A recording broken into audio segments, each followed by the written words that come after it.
जय हिंद फ्रेंड्स, कैसे हैं आप सब। उम्मीद है आप सब मस्त होंगे। तो आज हम लोग बीएससी फर्स्ट ईयर केमिस्ट्री की पहली यूनिट हमारी चल रही थी। उसमें बहुत सारा टॉपिक हमने कवर किया। ये यूनिट फर्स्ट यूनिट काफ़ी इम्पोर्टेंट और बड़ी भी है। इसमें बेसिक्स टॉपिक हैं जिनको समझना बहुत ही आवश्यक है, क्योंकि ये हमारा बेस है। और वैसे भी कोर्स का जो टाइटल है हमारे फंडामेंटल्स ऑफ केमिस्ट्री, ठीक है। तो रसायन के एकदम जो मूलभूत सिद्धांत हैं उनको ही पढ़ना है। इसमें बेसिक चीज़ें जैसे कोवैलेंट बॉन्ड हमने पढ़ा, आयोनिक बॉन्ड पढ़ा, रेजोनेंस क्या होता है, रेजोनेंस एनर्जी क्या होता है, ठीक, अनुनाद ऊर्जा सॉरी, इन सारी चीज़ों पे हमने डिस्कशन किया। इसके अलावा लुईस डॉट स्ट्रक्चर, जिसके थ्रू हम किसी भी एक मॉलिक्यूल का या किसी आयन का स्ट्रक्चर बनाना सीखते हैं, एग्जैक्ट स्ट्रक्चर। तो इससे पहले जो लास्ट वाला लेक्चर हुआ था उसमें हमने लुईस डॉट स्ट्रक्चर के बारे में डिटेल में डिस्कशन किया था। लगभग 50 मिनट का लेक्चर है, आपने जरूर उसको देखा होगा। लुईस बिंदु संरचनाएं, उसमें मैंने जितने भी कॉसेल लुईस साइंटिस्ट थे एक, उन्होंने जितने भी अपने पोस्टुलेट दिए थे, जो उनके नियम थे जिसके अकॉर्डिंग हम उसके स्ट्रक्चर बनाते हैं, ये सारी चीज़ें हमने डिस्कस किया था। कई सारे स्ट्रक्चर का एग्जाम्पल लेके हमने समझाया भी था। कुछ स्ट्रक्चर लास्ट में ऐसे आए थे जिनको हम लुईस के नियमों के अनुसार समझा नहीं पा रहे थे, तो उसके लिए फॉर्मल चार्ज का उद्भव किया गया। ये फॉर्मल चार्ज हमको लुईस स्ट्रक्चर को एग्जैक्ट बनाने की इंफॉर्मेशन देता है। तो सबसे पहले हम समझते हैं कि इसको क्यों पढ़ा जाता है। डेफिनेशन यहाँ पे लिखी है इंग्लिश में, हिंदी में मैं अभी लिख दे रहा हूँ, ठीक। और आपको बता दूँ, नोट्स आप अपने आप बनाएं साथ साथ तो ज़्यादा इम्पोर्टेंट है, क्योंकि दोस्त का नोट्स और दोस्त की गर्लफ्रेंड अच्छी तो बहुत लगती है, लेकिन उसमें तुम्हारा फ़ायदा कोई नहीं होने वाला है, क्योंकि उसमें तुम्हारी मेहनत लगी नहीं। नोट्स भी बना बनाया मिल गया ना, गर्लफ्रेंड भी भाई तुम्हारे दोस्त को बनानी पड़ी, तुम्हारा तो कोई उसमें एफर्ट है नहीं। तो ये कुछ चीज़ें हैं जो तुमको अच्छी बहुत लगेंगी, लेकिन फ़ायदा आपका उससे कुछ नहीं होने वाला है, इसलिए खुद का बनाओ तो ज़्यादा सही है। तो ये नोट्स अपने आप बनाते रहिए। जैसा भी मैं आपको समझ में आ रहा है अपने तरीके से लेक्चर को पॉज करिए, जहाँ पे इंपॉर्टेंट फार्मूलेज आते हैं, जो कुछ भी आता है उसको आप करते रहिए, ठीक। तो इसकी डेफिनेशन बहुत ही सिंपल है। अब formal charge is also known as fake charge, समझ रहे हो। तो ये एक फेक चार्ज है, कोई रियल चार्ज नहीं है। अभी आपको हम प्रूव भी कर देंगे। It's a theoretical charge over an, मतलब इसको हम गणनात्मक रूप से, खुद हम प्रैक्टिकली नहीं होता है ऐसा कुछ, थ्योरेटिकल है, सैद्धांतिक रूप में हम कैलकुलेट करके बताते हैं। फॉर्मूला इसका प्रॉपर होता है जिसके हम निकाल पाते हैं formal charge. Over an individual atom of an ion is the real charge over a polyatomic molecule, or ion is distributed on an ion as a whole and not over a single atom। मतलब कोई एक polyatomic मतलब बहुपरमाणुविक species, उसके ऊपर कोई charge है या नहीं वो तो बात अलग है।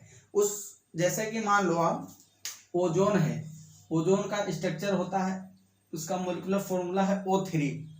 तो इस पर कोई चार्ज तो है नहीं, न्यूट्रल है, उदासीन। लेकिन क्या 3 ओजोन के जो अंदर ऑक्सीजन होंगे, ओजोन में 3 ऑक्सीजन होंगे ना, क्या वो भी न्यूट्रल होते हैं या नहीं? ये चीज आवश्यक है जानना या नहीं? तो इन सारी चीजों पे हम डिस्कशन करेंगे। तो इसका जो मेन उद्देश्य होता है,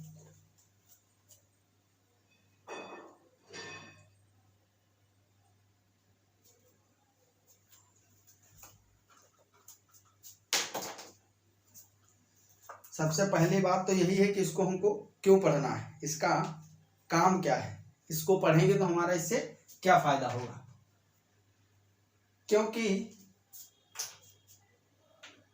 जो लुईस स्ट्रक्चर होते हैं, लुईस स्ट्रक्चर कई बार क्या होता है कि एक से अधिक लुईस स्ट्रक्चर भी बन जाते हैं। तो उसमें से हमको कैसे पता करें कि कौन सा लुईस स्ट्रक्चर इसमें ज़्यादा स्टेबल है, कौन सा अनस्टेबल है, ठीक है। तो इन सारी चीज़ों में तुलना करने में इसका बहुत ज़्यादा योगदान रहता है। और इससे क्वेश्चन बहुत ही आसान आते हैं, सभी क्वेश्चन हम इसी में करवा देंगे। तो आप लिखेंगे फॉर्मल चार्ज के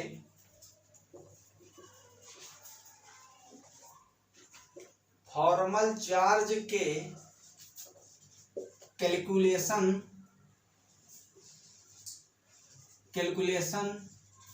फॉर्मल चार्ज के कैलकुलेशन द्वारा हमें सबसे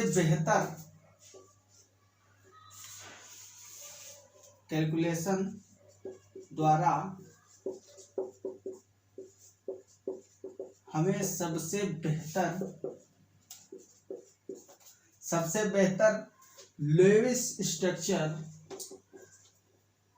लेविस स्ट्रक्चर को ड्रा करने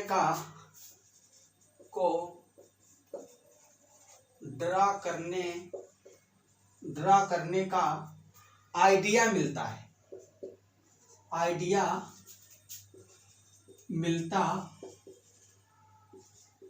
है। एक और इसके अलावा यदि कोई लुईस स्ट्रक्चर में, यदि ये बहुत इंपॉर्टेंट पॉइंट है, सीधा क्वेश्चन यहीं से आपके सॉल्व होंगे। यदि किसी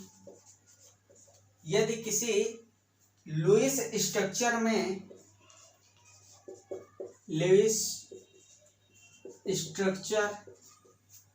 बिंदु संरचना में फॉर्मल चार्ज, अब ये फॉर्मल चार्ज जो है ये निगेटिव भी हो सकता है, पॉजिटिव भी हो सकता है। फॉर्मल चार्ज की निगेटिव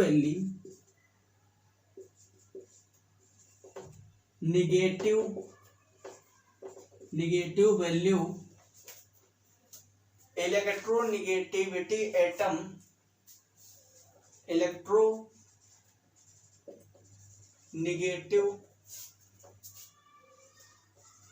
एटम पर तथा पॉजिटिव वैल्यू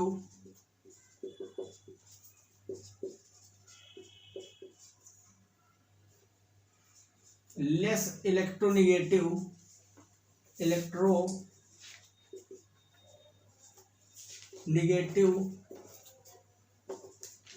एटम या एलिमेंट पर हो तो लुईस स्ट्रक्चर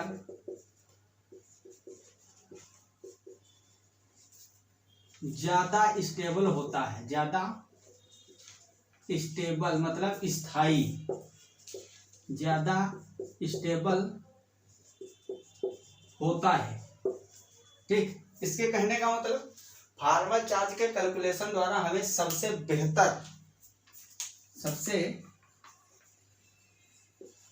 बेहतर लुईस स्ट्रक्चर ड्रा करने का आइडिया मिल जाता है। यदि किसी लुईस स्ट्रक्चर में फॉर्मल चार्ज की negative value more electronegative atom मतलब सबसे ज्यादा विद्युत ऋणात्मक तत्व तथा positive value less electronegative atom मतलब बहुत ही कम विद्युत ऋणात्मक तत्व के ऊपर जब होते हैं तो लुईस स्ट्रक्चर ज्यादा स्टेबल या ज्यादा स्थायी होता है। कहने का मतलब ये है, मान लीजिए आप कि N∬O और O NO2 का स्ट्रक्चर बना दिया हमने, ठीक, इस तरह से। अब मान लो इस पे कोई चार्ज है या नहीं है, हम ऐसे समझाने के लिए आपको बता रहे हैं कि एक आपको प्लस और एक माइनस चार्ज इसमें लगाना है कहीं भी, तो उसको कहाँ लगाएंगे आप जो ज्यादा स्टेबल रहे। पहला तो आपके पास कंडीशन है कि माइनस चार्ज को आप यहाँ लगा दें और प्लस को यहाँ लगा दें। दूसरी कंडीशन ये है कि आप नाइट्रोजन को माइनस दे दें और ऑक्सीजन को प्लस दे दें। हम ऐसे जनरल कंडीशन ले लिए हैं, ठीक। ये स्ट्रक्चर सही हो या ना हो, गलत हो, आपको ये बताना है कि इन दोनों में से कौन ज्यादा स्टेबल है। तो इसको आप किस तरह से निकालोगे? ये जो लाइन लिखी हुई है ये बहुत ही इंपॉर्टेंट है। ये यहाँ से लेकर इनऑर्गेनिक से लेकर ऑर्गेनिक तक, अकार्बनिक रसायन से लेकर कार्बनिक रसायन तक आपको स्टेबल स्ट्रक्चर, आयनिक स्टेबल स्ट्रक्चर ढूंढने में बहुत मदद करेगा, ठीक। इससे कई सारे आपके क्वेश्चन सॉल्व हो जाएंगे। नीट में, IIT JEE में बहुत सारे ऐसे क्वेश्चन पूछे जाते हैं। थोड़ा और कॉम्प्लेक्स कर दिया जाए तो भी नीट IIT लेवल का बन जाएगा ये क्वेश्चन। तो इसमें किस तरह से आप फाइंड आउट करोगे? सबसे पहले आपको देखना पड़ेगा कि इसमें देखो ऑक्सीजन नाइट्रोजन है, इस पूरे मॉलिक्यूल में 2 ही एटम है, ऑक्सीजन और नाइट्रोजन। इन दोनों में सबसे ज्यादा विद्युत ऋणात्मक कौन है? Electronegative, more electronegative. आपको पता होगा जब हम पीरियोडिक टेबल में आवर्त सारणी में लेफ्ट से राइट जाते हैं तो इलेक्ट्रोनिगेटिविटी बढ़ती जाती है। जैसे कि आपको पता होगा इस तरह से इधर हमारा यस ब्लॉक होता है, ठीक, ये होता है डी ब्लॉक और यहाँ पे पी ब्लॉक होता है, ठीक, और नीचे हमारा रखा होता है एफ ब्लॉक। एक बार थोड़ा सा चेक कर लूँ मैं, कैमरे में दिख रहा है?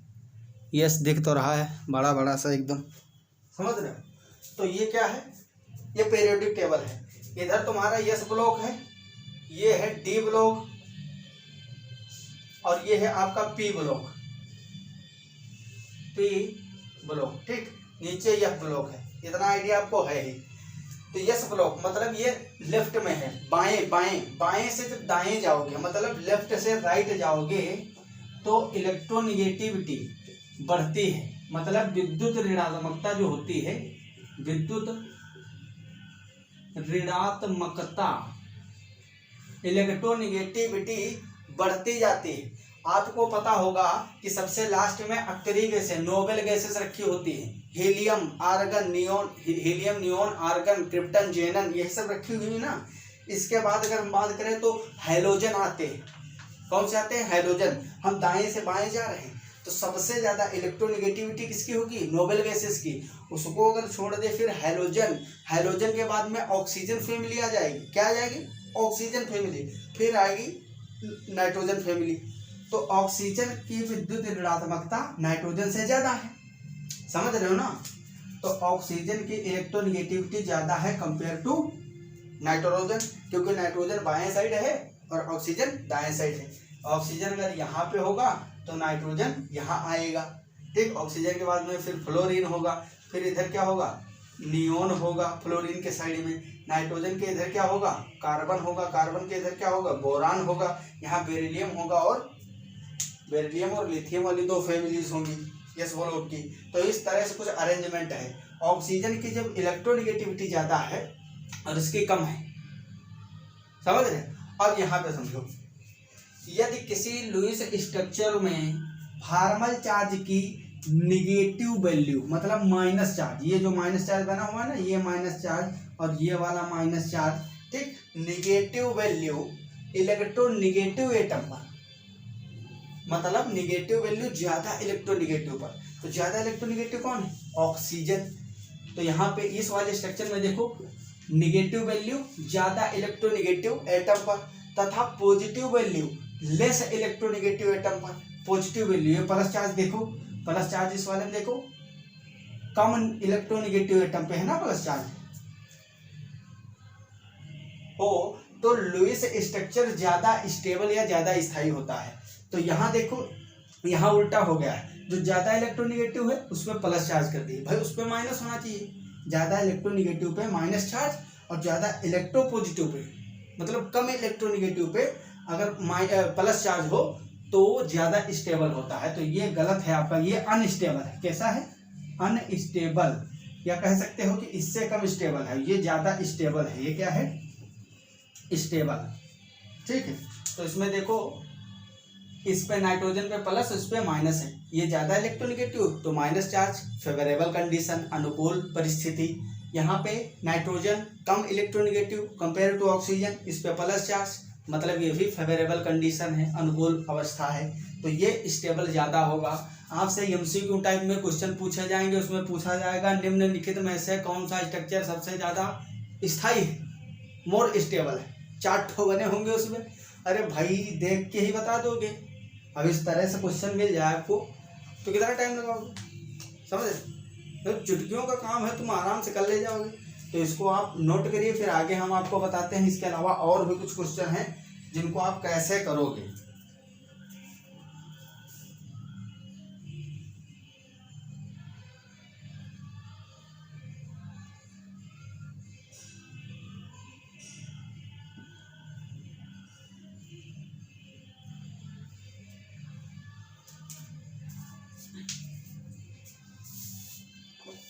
तो आप इसको नोट कर लिए होंगे। अगर नहीं नोट किए होंगे तो इसमें आपका घाटा, मेरा कुछ नहीं जाता, मैंने कई बार बताया है आपको। तो आपको ज़रूरी है नोट करना, क्योंकि आपके नोट्स हाथ के बने हुए होंगे तो आपको जल्दी याद हो जाएंगे। और अगर नहीं आप नोट कर रहे हो फिर तो हमने अपने बेकार से हाथों से सुंदर सुंदर अक्षरों में नोट्स बनाए हैं आपके लिए। उठा के तुरंत मार देंगे टेलीग्राम और व्हाट्सएप ग्रुप पे, जहाँ पे जाके आप उसको नोट कर सकते हो, वहाँ से डाउनलोड कर सकते हो, ठीक है। जिसका लिंक कमेंट बॉक्स और डिस्क्रिप्शन बॉक्स में आपको दे दिया जाएगा। समझ में आ गया? तो अब हम आगे बात करते हैं। यदि किसी मॉलिक्यूल के स्ट्रक्चर में प्रत्येक एटम पे फॉर्मल चार्ज की वैल्यू दूसरे स्ट्रक्चर की तुलना में कम और ज्यादा हो। मान लो दो लिविस स्ट्रक्चर है, अब एक पे फॉर्मल चार्ज कम है, एक पे ज्यादा है, तो उसके अनुसार हम देखेंगे कि कौन सा स्ट्रक्चर ज्यादा स्टेबल होगा। देखो हम सीधा एप्लीकेशन लेवल पे आपको पढ़ा रहे हैं, अभी फॉर्मूला भी बताएंगे कि फॉर्मल चार्ज कैसे हम निकालते हैं, लेकिन उसके अलावा जो क्वेश्चन किस तरह से करेंगे हम इससे, एक्चुअल में जो क्वेश्चन आते हैं वो हम सीधा वहाँ पे आपको ले जाना चाहते हैं, ताकि लेक्चर के बाद में आपको फीलिंग आए, थोड़ा कॉन्फिडेंस बढ़े कि हाँ तुमने लेक्चर देखा, कुछ सीखा, क्वेश्चन हो रहे हैं तुमसे। प्रीवियस ईयर के क्वेश्चन देखोगे उठा के केमिस्ट्री के, तो फार्मल चार्ज वाले सभी उड़ जाएंगे इसी लेक्चर के बाद में, कैसा भी फार्मल चार्ज पे पूछागा क्वेश्चन। तो इसके अलावा यदि किसी मॉलिक्यूल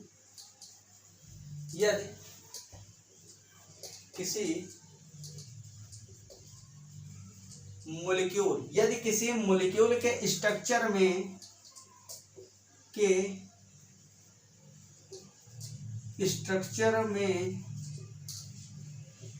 यदि किसी मॉलिक्यूल के स्ट्रक्चर में प्रत्येक एटम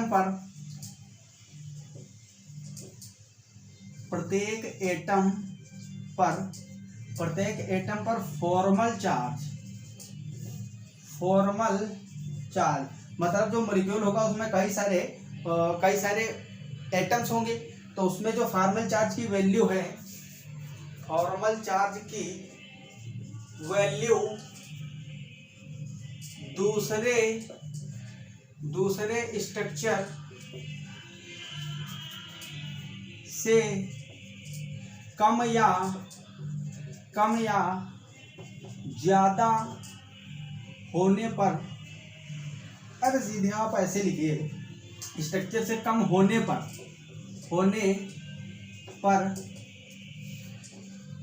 कम चार्ज वाला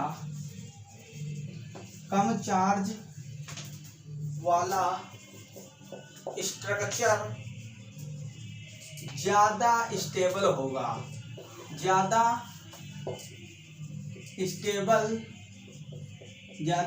होगा। जैसे कि एग्जाम्पल के तौर पे आप उदाहरण ले सकते हो, ये है N डबल बॉन्ड O और एक सिंगल बॉन्ड Cl जुड़ा हुआ है। इसके अलावा हम N सिंगल बॉन्ड O और डबल बॉन्ड Cl, इस पर +1 कर दिए, इस पर -1 कर दिए। अब ये +1 माइनस है नहीं कुछ, मान लो ऐसे ही लिख दिया। अब आपको कुछ पता तो है नहीं कि कौन सा स्टेबल है कौन सा अनस्टेबल है, कैसे आप पता करोगे? तो फॉर्मल चार्ज का नियम ये है, कम चार्ज वाला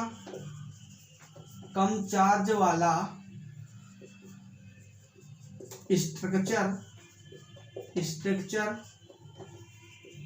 ज्यादा स्थायी होता है, मतलब स्टेबल होता है। अगर दो सेम मॉलिक्यूल का स्ट्रक्चर है, देखो इसमें भी ऑक्सीजन नाइट्रोजन क्लोरीन, इसमें भी ऑक्सीजन नाइट्रोजन क्लोरीन, जब सेम अणुओं से मिलकर, सेम परमाणुओं से मिलकर अणु बना होता है, कोई मॉलिक्यूल का स्ट्रक्चर होते हैं, इसमें अगर चार्ज जिस पे कम है वो ज्यादा स्टेबल होगा, कम चार्ज वाला स्ट्रक्चर ज्यादा स्थायी होता है। मतलब सबसे पहले हम चेक करते हैं कि किस पे चार्ज है किस पे नहीं है। अगर मान लो इस पे चार्ज है इस पे नहीं है तो ये ज्यादा स्टेबल होगा। इसके अलावा अगर मान लो दोनों पे चार्ज हुआ, तो हम जो इससे पहले कंडीशन देख चुके हैं कि माइनस चार्ज ज्यादा इलेक्ट्रोनेगेटिव एटम पे और प्लस चार्ज कम इलेक्ट्रोनेगेटिव एटम पे होना चाहिए, ठीक। तो ये सारी कंडीशन अप्लाई करेंगे। सबसे पहले हम देखेंगे कि चार्ज किस पे है किस पे नहीं। तो इसका चार्ज आखिर हम कैसे निकालें। अब यहाँ पे आप फंस जाओगे, कैसे बताओगे कि इन पे क्या चार्ज है, ऑक्सीजन पे कुछ चार्ज है या नहीं, नाइट्रोजन क्लोरीन और इसी स्ट्रक्चर में कहीं है चार्ज या नहीं। तो इसी चार्ज को कैलकुलेट करने के लिए, मतलब इस क्वेश्चन को सोल्व करने के लिए आपको चार्ज पता होना चाहिए, इस पे कम है या इस पे कम है, तभी आप बता सकते हो कौन स्टेबल है। उसके लिए आपको फॉर्मल चार्ज की जरूरत पड़ती है। तो फॉर्मल चार्ज जो है, फॉर्मल चार्ज का कंसेप्ट ये है, फॉर्मूला पहले आप लिखिए। Formal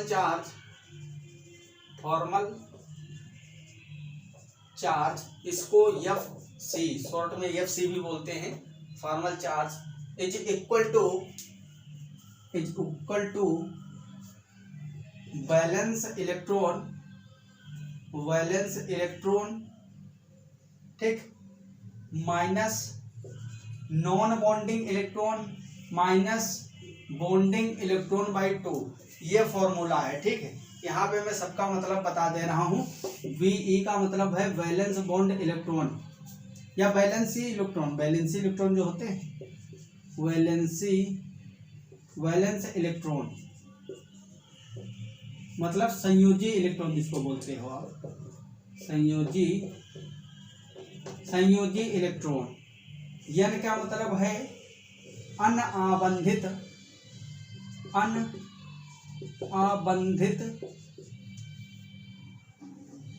electron, अनाबंधित electron. यहाँ पे B है हमारा बंधित इलेक्ट्रॉन मतलब बॉन्डेड इलेक्ट्रॉन, ठीक, बॉन्डेड इलेक्ट्रॉन या आप कह सकते हो शेयर्ड इलेक्ट्रॉन। और ये है non bonding electron, non bonding electron, ठीक। तो ये कुछ फार्मूला है इसका इस तरह से। इसके अलावा भी और भी टाइप के फार्मूले इसके हैं। एक और फार्मूला है जिसके अनुसार हम बना सकते हैं। अब सबसे पहले हम ये देखेंगे कि इस फार्मूले को यूज करके हम इन दोनों का चार्ज निकाल पाएंगे या नहीं। तो सबसे पहले हम इसका नंबरिंग करते हैं। इसमें देखो ये ऑक्सीजन है, नाइट्रोजन है और क्लोरीन है। तो सबसे पहले हम फॉर्मल चार्ज निकालते हैं इस ऑक्सीजन का। तो ऑक्सीजन का निकालोगे तो फॉर्मल चार्ज कैसे निकलेगा, देखो फॉर्मल चार्ज ऑफ ऑक्सीजन इस तरह से लिखोगे, FC ऑफ ऑक्सीजन। हम ऑक्सीजन का फॉर्मल चार्ज कैलकुलेट कर रहे हैं। इज इक्वल टू सबसे पहले वैलेंस इलेक्ट्रॉन। ऑक्सीजन के वैलेंस इलेक्ट्रॉन कितने होते हैं, कमेंट बॉक्स नहीं, कमेंट बॉक्स में क्या हमको बताएगी। अरे भाई इतना भी नहीं आता है तो एक बूंद, सिर्फ एक बूंद पानी में डूब के मर जाओ, वो भी शर्मनाक बात होगी तुम्हारे लिए। ऑक्सीजन की वैलेंस इलेक्ट्रॉन कितना होता है 6, ठीक है। माइनस नॉन बॉन्डिंग इलेक्ट्रॉन्स मतलब इसके पास 6 इलेक्ट्रॉन हैं, 2 तो इस इधर बॉन्डिंग में पार्टिसिपेट हो गए, बचे कितने 4 इलेक्ट्रॉन्स। तो यहाँ पे N का मतलब अनाबंधित इलेक्ट्रॉन या नॉन बॉन्डिंग। तो अनाबंधित जिसने बॉन्ड ही नहीं बनाया तो 4 इलेक्ट्रॉन है इसके पास। इसके बाद में माइनस बॉन्डिंग इलेक्ट्रॉन बाई 2। तो इसके पास बॉन्डिंग इलेक्ट्रॉन कितने हैं, इसने कितने बॉन्ड बनाए हैं 1 2। इस ऑक्सीजन का निकाल रहे हैं ना, ऑक्सीजन का फॉर्मल चार्ज। तो ऑक्सीजन ने कितने बॉन्ड बना रखे हैं 2, वो भी नाइट्रोजन से। तो 2 बॉन्ड में कितने इलेक्ट्रॉन हैं, ये देखो बंधित इलेक्ट्रॉन है, खाली बॉन्ड नहीं है, बॉन्डिंग इलेक्ट्रॉन निकालना है। तो 1 2 बॉन्ड में 4 इलेक्ट्रॉन बटे 2, ठीक। अब यहाँ से कैलकुलेट करो तो ये 2 1 कम 2, 2 दूना 4, माइनस का 2 माइनस का 4, तो ये होगा माइनस का 6। और यहाँ 6 में से जब 6 घटाओगे तो बचेगा कितना बाबू 0। तो इस पे कितना चार्ज आया, कुछ नहीं है, इस पे 0 चार्ज है। अब हम बात करते हैं formal charge of nitrogen. Formal charge of nitrogen इसको कैसे कैलकुलेट करेंगे, इज इक्वल टू नाइट्रोजन की वैलेंसी 5 माइनस N का मतलब नॉन बॉन्डिंग अनाबंधित। तो इसके पास 2 इलेक्ट्रॉन होंगे, लिखेंगे 2 माइनस बॉन्डिंग इलेक्ट्रॉन 1 2 3 बॉन्ड बने हुए हैं, 3 दूना 6 इलेक्ट्रॉन, 6/2, 2 1 कम 2, यहाँ बचा 3, माइनस का 3 माइनस का 2 माइनस का 5, 5 में से -5 करोगे कितना 0। अब हम क्लोरीन का निकालते हैं। तो formal charge of chlorine atom, chlorine पे निकालो। इसके पास कितने इलेक्ट्रॉन होते हैं? वैलेंस इलेक्ट्रॉन 7, क्योंकि सबसे लास्ट में नियोन गैसेस आती हैं, वो आर्गन नियोन, अक्री गैसेस, नोबेल गैसेस। उसके पहले क्या होता है? जस्ट पहले आता है हाइड्रोजन ग्रुप, उसमें फ्लोरीन, क्लोरीन, ब्रोमीन, एस्टरीन सबका 7 होता है ना वैलेंस इलेक्ट्रॉन, तो 7 लिखेंगे। माइनस नॉन बॉन्डिंग इलेक्ट्रॉन, तो इसके पास 1 2 3 4 5 6 होंगे ना, 2 2 4 2 6, और एक यहाँ पे बॉन्डिंग में पार्टिसिपेट कर लिया है, 7 हो गए, 7 ही होते। नॉन बॉन्डिंग मतलब अनाबंधित, जिन्होंने बॉन्ड नहीं बनाया, उनकी संख्या है 6। माइनस बॉन्डेड इलेक्ट्रॉन, सिर्फ एक बॉन्ड है मतलब 2 बॉन्डेड इलेक्ट्रॉन्स, और बाई 2, तो 2 में से 2 कट गया, यहाँ पे बचेगा 1, तो -6 और -1 कितना हुआ? 2 में से 2 जाएगा तो 1 ही ना बचेगा। अगर गुणा कर रहे होते तो उस एक को छोड़ देते, यहाँ पे माइनस प्लस हो रहा है ना, तो ये -1 -6 कितना हुआ? -7, और ये घटाना किससे? 7 से, 7 - 7 = 0। तो हम अगर इस स्ट्रक्चर की बात करें तो एकदम एग्जैक्ट स्ट्रक्चर बना हुआ है, किसी पे भी कोई भी चार्ज नहीं है। अगर इसमें हम फॉर्मल चार्ज कैलकुलेट किए और इस पर कहीं ना कहीं अगर चार्ज आ गया, मतलब कि ये अनस्टेबल और ये ज़्यादा स्टेबल, क्योंकि इस पर चार्ज ही नहीं। अब इसमें हम देखते हैं, ठीक, ये फर्स्ट के लिए था, और मान लो ये है सेकंड। इसमें हम ऑक्सीजन का कैलकुलेट करेंगे, formal charge of oxygen atom, ठीक है। तो ऑक्सीजन की valency 6 minus non bonding electron 5 होंगे ना, नॉन बॉन्डिंग एक तो पार्टिसिपेट किया हुआ है, माइनस बॉन्डिंग इलेक्ट्रॉन, एक बॉन्ड बना हुआ है जिसमें 2 इलेक्ट्रॉन, बाई 2, 2 से 2 मरा 1, यहाँ पे कितना आया? -1 -5, -5 और -1 कितना हुआ?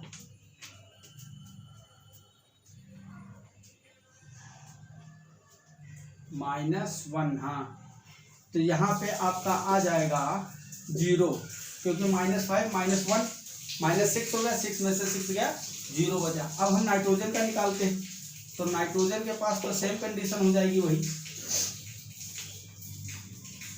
Formal charge on nitrogen atom = इसके पास इसकी वैलेंसी है 5, नॉन बॉन्डिंग इलेक्ट्रॉन मतलब 2, non bonding 2, minus bonding electron 1 2 3, 3 दूना 6, 6/2, यहाँ कितना बचा? 3 -3 -2 -5, 5 में से -5 क्या बचा? 0। क्लोरीन का निकालेंगे तो क्लोरीन वाले में भी लफड़ा होगा, ठीक। Formal charge on chlorine atom, ठीक। क्लोरीन का कितना होता है वैलेंस इलेक्ट्रॉन? 6, माइनस इसके पास नॉन बॉन्डिंग कितने हैं? 1 2 3 4 5 6, तो यहाँ के कितने हो गए? 6, माइनस बॉन्डिंग इलेक्ट्रॉन 4/2, तो यहाँ से काटोगे आएगा 2, -6 -2 कितना हुआ? -8। भाई 7 में से जब करोगे -8 कितना बचेगा? -1, ठीक। तो इस पर -1 चार्ज आ गया, और यहाँ पे कुछ गड़बड़ भी हुई है ऑक्सीजन वाले में, इसके पास भी कितने होंगे? 6 इलेक्ट्रॉन्स, कितने होंगे? 6। यहाँ पे मैंने सिर्फ 5 लिखा है, तो यहाँ पे होगा 6। अभी देखना कुछ तो घपला हुआ है। इसके पास ऑक्सीजन के पास वैलेंस इलेक्ट्रॉन 6, नॉन बॉन्डिंग मतलब 2 2 4 2 6 ठो, माइनस बॉन्डिंग इलेक्ट्रॉन 2/2 एक आया, -6 और -6 और -1 -7, इसमें से घटाओगे 6, तो यहाँ पे आएगा -1, यहाँ आएगा +1, क्योंकि आपको ऑक्टेट भी पूरा रखना है, तो इसके पास 2 2 4 2 6 2 8 ही इलेक्ट्रॉन होने चाहिए, तो यहाँ पे आएगा इलेक्ट्रॉन 4, ठीक। और -4 और -2 -6, तो यहाँ पे एक +1 आना चाहिए, -6 होगा। आपको ऑक्टेट पूरा रखना है, ऑक्टेट पूरा कंप्लीट होना चाहिए, इस तरीके से स्ट्रक्चर बनाना है, क्योंकि इसके पास अगर 2 इलेक्ट्रॉन हम और रख देंगे तो 2 2 4 2 6 2 8 2 10 हो जाएंगे, इसलिए 2 2 4 और 4 बॉन्ड से इलेक्ट्रॉन मिले हुए हैं, यहाँ 4 और 4 ही 8, यहाँ 2 2 4 2 6 और 2 बॉन्डिंग में शेयरिंग है, ठीक, तो 8। इस तरह से अब देखा आपने कि ये जो ऑक्सीजन है इस पर एक माइनस चार्ज आ रहा है, उस पर एक प्लस चार्ज आ रहा है, तो ओवरऑल तो ये न्यूट्रल हुआ, लेकिन एटम, इसके जो एटम है उस पर ऑक्सीजन पे -1 और क्लोरीन पे +1 चार्ज आ रहा है। इसमें देखो तो आपको सब में 0 मिलेगा, किसी में भी कोई भी प्रकार का चार्ज नहीं है। इसलिए ये जो होगा ये ज़्यादा स्टेबल होगा, ये सेकंड वाला, ठीक है। तो आप कंक्लूजन यही निकला तुम्हारा, जो फर्स्ट वाला है वो ज़्यादा स्टेबल है कंपेयर टू सेकंड। तो इस तरीके से आपको क्वेश्चन मिल सकता है, आप इस वाले फॉर्मूले को सीधा लगा सकते हो और इससे आपका आंसर मिल जाएगा। इसके अलावा और भी एक फार्मूला है, उसको भी आप लिख सकते हो। उस फार्मूले में बस इतना ही है, formal charge Fc equal to होता है valence electron minus non bonding electrons. इसके अलावा बस यहीं पे चेंजिंग है, यहाँ आप अगर बॉन्डिंग इलेक्ट्रॉन बाई 2 लिखो या फिर लिख दो बॉन्ड, ठीक, सीधे बॉन्ड, नंबर ऑफ बॉन्ड लिख दो, नंबर ऑफ बॉन्ड, तो आपको 2 से डिवाइड नहीं करना पड़ेगा। अगर सीधा नंबर ऑफ बॉन्ड लिख रहे हो, बॉन्डों की संख्या, तो 2 से डिवाइड नहीं करना। अगर बॉन्डों के इलेक्ट्रॉनों की संख्या लिख रहे हो, अगर बॉन्ड 1 होगा तो बॉन्ड के इलेक्ट्रॉन उसमें 2 होंगे, समझ रहे हो। तो यहाँ पे बात तो वही है, यहाँ नंबर ऑफ बॉन्ड लिखोगे तो सीधा 2 लिखना पड़ेगा, इलेक्ट्रॉन लिखोगे तो 2 से डिवाइड करना पड़ेगा, क्योंकि आप किसी एक एटम का निकाल रहे हो ना एक समय पे चार्ज, फॉर्मल चार्ज। तो अगर इस बॉन्डिंग की बात करें हम, तो इसमें से आधे इलेक्ट्रॉन तो इसके होंगे ना। तो ओवरऑल इसका अगर चार्ज निकालना है तो पूरे बॉन्ड के इलेक्ट्रॉन नहीं जोड़ सकते हो आप, क्योंकि 2 इलेक्ट्रॉन इसके पास, 2 इसके पास। अब सबसे बड़ी समस्या ये है कि फॉर्मल चार्ज में अच्छे अच्छे साइंटिस्टों की फटी पड़ी है, उनको कुछ समझ में नहीं आ रहा भाई साहब। इसमें बहुत बड़े बड़े अजम्पशंस माने गए हैं, तब ये थियरी चल रही है। क्योंकि आप एक एटम पे एक समय में निकाल रहे हो फॉर्मल चार्ज, आपको कैसे पता कि कोई भी बॉन्ड 100% कोवैलेंट होता है? अगर कोई बॉन्ड 100% कोवैलेंट है तभी तो उसके इलेक्ट्रॉन की बराबर शेयरिंग होगी। एक इलेक्ट्रॉन क्लोरीन के पास होगा, एक नाइट्रोजन के पास होगा, लेकिन ऐसा कभी भी पॉसिबल हो नहीं सकता है। हर बॉन्ड में, हर कोवैलेंट बॉन्ड में हल्का सा पोलराइजिंग पावर तो आ ही जाता है, आयोनिक कैरेक्टर आ जाता है। आप पढ़ते ही हो आयनिक बॉन्ड में कोवैलेंट कैरेक्टर, तो जब आयनिक बॉन्ड में कोवैलेंट कैरेक्टर हो सकता है तो कोवैलेंट बॉन्ड में भी तो आयनिक कैरेक्टर होगा कुछ ना कुछ। तो थोड़ा बहुत डिफरेंस तो इसमें है, हम मान के चल रहे हैं बस, ठीक। क्योंकि जब तक कोई बॉन्ड 100% कोवैलेंट नहीं होगा तब तक ये थ्योरी पूर्ण रूप से सही नहीं है, क्योंकि हम सिर्फ इसके इलेक्ट्रॉनिक बॉन्ड का मान लिए, लेकिन हो सकता है कि ये इलेक्ट्रॉन जो है उसकी ओर अट्रैक्ट किया हो, समझ रहे हो ना। हो सकता है कि ये बॉन्ड का इलेक्ट्रॉन इसके पास हो ही ना, बॉन्ड बना हुआ है लेकिन दोनों इलेक्ट्रॉन इधर शिफ्ट हो, इस पर पार्शियली निगेटिव, इस पर पॉजिटिव चार्ज हो, मतलब बॉन्ड इधर, बॉन्ड का इलेक्ट्रॉन शिफ्ट होगा, जिसके पास शिफ्ट होगा उसमें माइनस चार्ज, जहाँ से शिफ्ट होगा उस पर प्लस चार्ज, ठीक। तो इस तरह से आपको थोड़ी सी चीज़ें इसमें मान के चलनी पड़ेंगी कि सब सही है, ये कोई ज़रूरी बात नहीं, ठीक। तो इस तरह से जैसे कि कार्बोनेट आयन है, नाइट्रेट आयन है, ये सारे स्ट्रक्चर इसमें बनाने को पूछ ले जाते हैं। इसके और क्या फ़ायदा है इसको आप नोट करिए, फिर और थोड़ा सा इसमें बताते हैं हम आपको।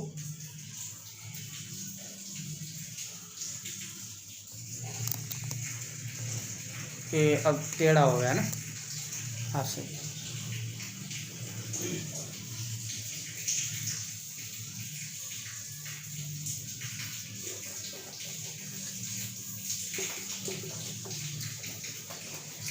जैसे कि आप ओजोन का स्ट्रक्चर जानते हो ना, ओजोन का स्ट्रक्चर पढ़े हो। अब ओजोन का मॉलिक्यूल कैसा होता है? ओजोन का मॉलिक्यूल न्यूट्रल होता है, लेकिन कोई जरूरी नहीं है कि उसके अंदर जो एटम्स हैं वो भी न्यूट्रल ही हों, ऐसा आवश्यक नहीं है, ठीक है।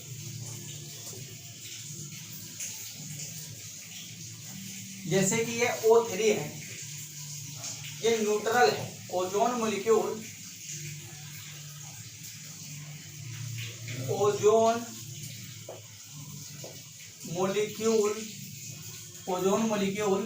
उदासीन है। कैसा है? उदासीन मतलब न्यूट्रल, लेकिन इसके सभी एटम या आप एटम की जगह पे एलिमेंट यूज कर सकते हो, न्यूट्रल हो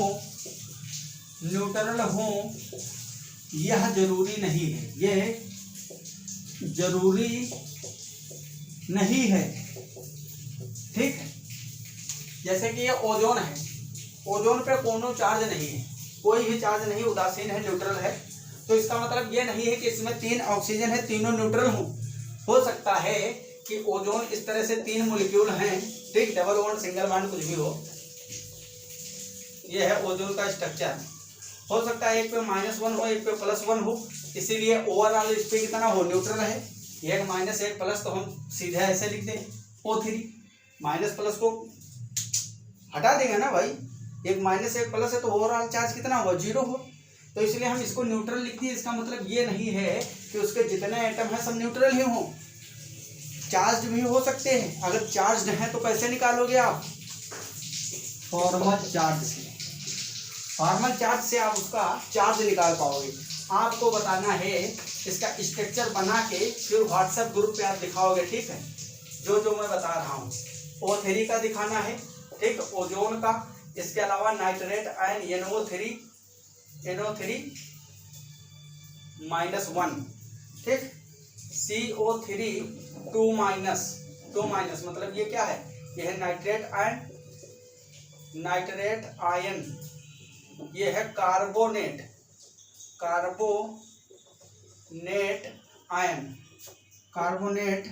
आयन। चलो एक और मैं प्रैक्टिस करवा देता हूँ, क्योंकि आप लोग सोच रहे होंगे सर थोड़ा सा भी कंसेप्ट हो सकता है कि आपका वीक रह गया हो। एक क्वेश्चन और अच्छा से यही कार्बोनेट वाला करवा देता हूँ आपको, तो और ज़्यादा क्लियरिटी आ जाएगी। जैसे कि ये कार्बोनेट आयन का स्ट्रक्चर है। अब इसके ऊपर टोटल ओवरऑल कितना 2- चार्ज लगा रहता है, लेकिन हमको पता नहीं रहता एग्जैक्ट कौन से ऑक्सीजन पे ये माइनस चार्ज होगा, ठीक। तो यहाँ पे हम पहले ऑक्टेट पूरा कर देते हैं। 2 इस बॉन्ड के इलेक्ट्रॉन, 2 इसके, 4 हो गए, 2 8 4 4 8 हो गए ना, 2 2 4 2 6 2 8।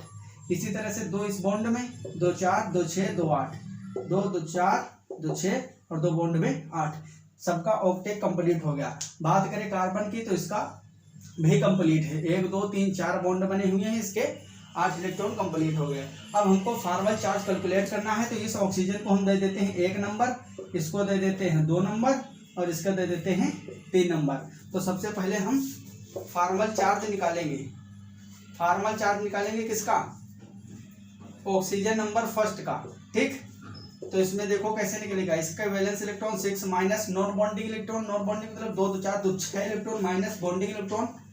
बॉन्डिंग इलेक्ट्रॉन कितना है, 2/2। यहाँ से कटेगा -1 आएगा, ये आया -1 मतलब 1 आया तो -1 -6 -7, तो ये हो गया 6 - 7 = -1, मतलब एक इस पे माइनस चार्ज आएगा। सेम कंडीशन इसकी भी है, 1 बॉन्ड और 6 इलेक्ट्रॉन, तो इस पे भी एक माइनस चार्ज आएगा।